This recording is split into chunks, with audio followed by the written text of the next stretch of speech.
Welcome to the Hotelligence Podcast, your strategic vantage point on the changing landscape of hotel safety.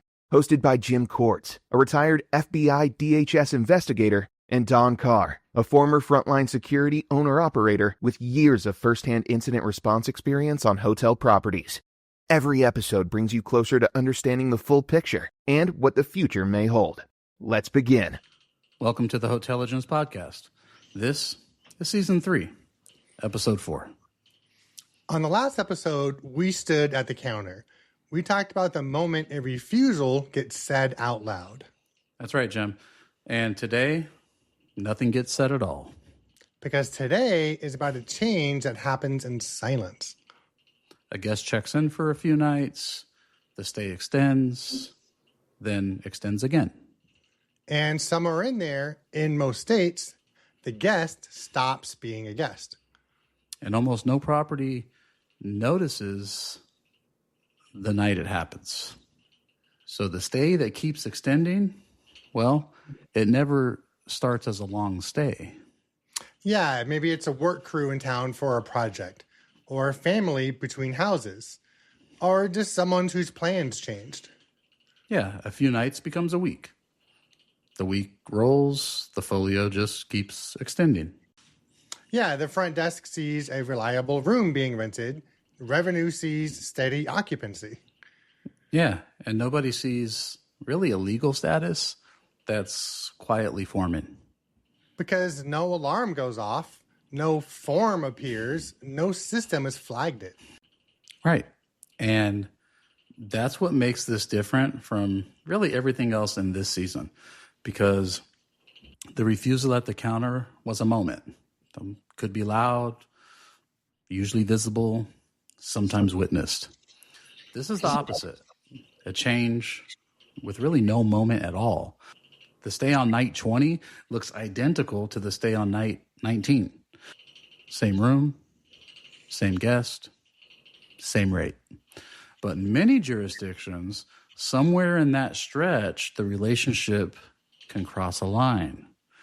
And the property that never looked for the line really has no idea which side of it they're on. So let's talk about how a guest and a tenant are different things. A hotel guest occupies a room under a license. Yes, the property grants it and the property can revoke it.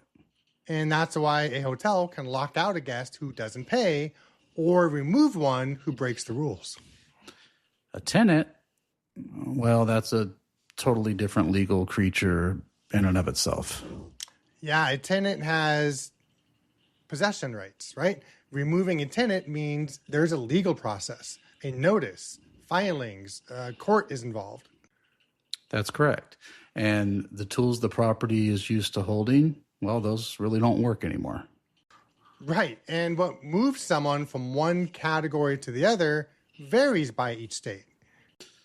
So day counts in some places, indicators in others, length of stay, mail delivered to the room, no other residence, payments that start to look like rent. Yeah, so let's hold on to that phrase, different in kind, right? So this is not a guest with extra seniority. It's a different legal relationship with different rules. Everything the property assumes it can do, the lockout, the immediate removal, the revoked key, assumes there's a license there. Once the relationship becomes a tenancy, those assumptions are just wrong. Acting on them can be unlawful, and the property rarely gets a ruling in advance. It finds out which relationship it had at the exact moment it tries to end one. Yeah, and that can sound far-fetched for some, maybe, Jim, but the reality is it's not, right? The property's own paperwork can make the case.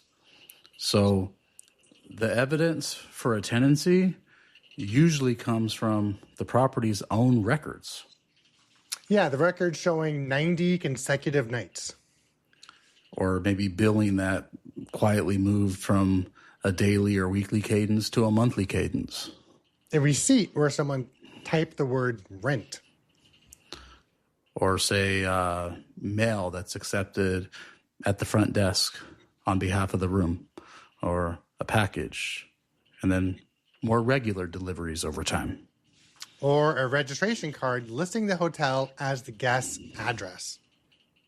None of it was really a decision in and of itself, but really all of it's just documentation.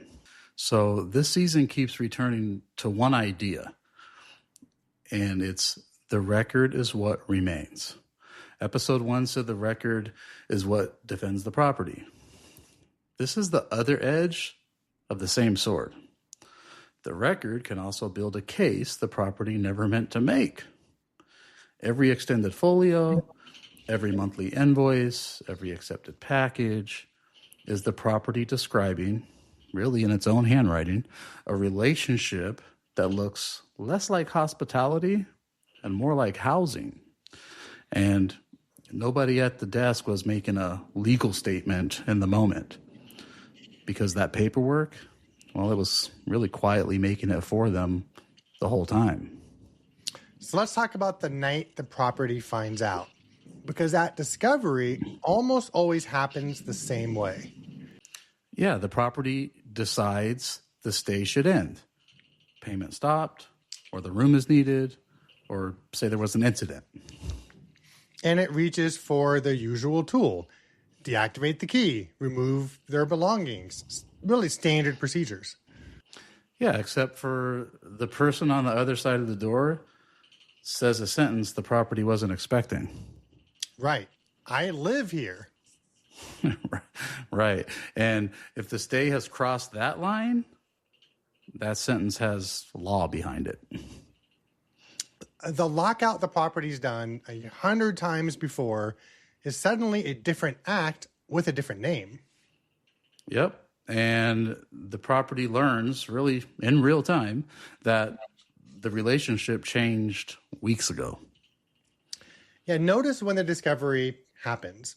At the end, under pressure, mid-removal. It's the worst possible moment to learn what the relationship became. The properties that navigate this well are not the ones with a clever response at the door. They're the ones whose structure noticed the stay while it was still just a stay. So this is the season's thesis wearing different clothing, right? So by the time the moment is urgent, the question was already answered. The only thing left to discover is what that answer was. So in closing, no bell rings on the night that a guest becomes a tenant. That's right, Jim. The room looks the same. The folio looks the same.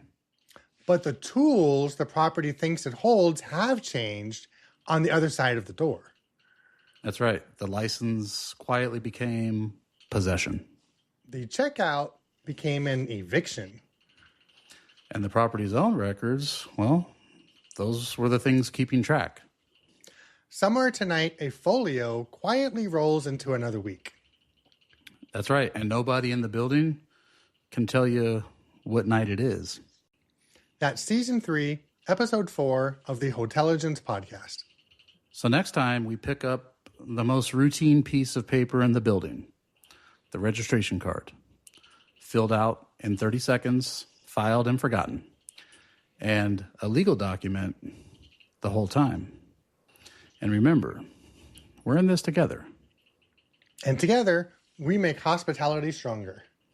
Thank you for joining the Hotelligence Podcast, where experience informs smarter, safer hotel operations and prepares you for what comes next. Stay informed, stay confident, and stay connected.